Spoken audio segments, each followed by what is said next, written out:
We're gonna do a little tour of habitat features in this creek. So we're gonna start out here. There's a deeper pool. You can see some overhanging trees.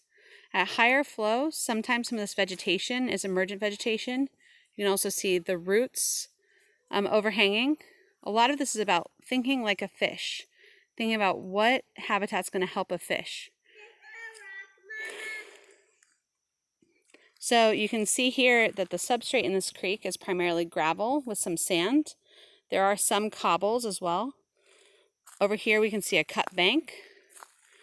If you look around, you can see that the riparian is intact for many, many feet. So this should get the highest category for riparian in the QHEI.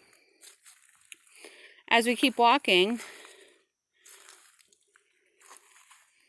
we can see, the end of this pool. On the bank, you can see some root wads that would be submerged at higher flow. You can see the start of a leaf pack down here. And here's a riffle going through these rocks. At higher flow, this is a higher quality riffle, which is often the case.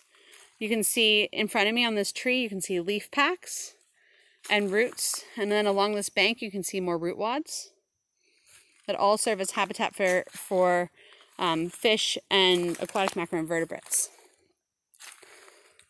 So here we can see more clearly what the substrate of this stream looks like. So it's not embedded, lots of gravel, some sand, and some cobbles. When we look at this stretch of creek, you can see that at higher flow we would have some sinuosity, but it's not highly sinuous. So this wouldn't get the highest rating for sinuosity, but it has some sinuosity in this channel.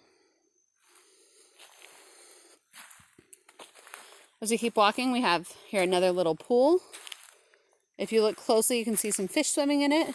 It's a great refugia during these low flow time periods. There's very little emergent vegetation in this creek, likely because of the shading. And so you don't really have very many plants actually growing in this stream bed. Again, here we have cut banks, pretty strongly erosional features with more root wads along it. It seems like in this creek, root wads are one of the key habitat features.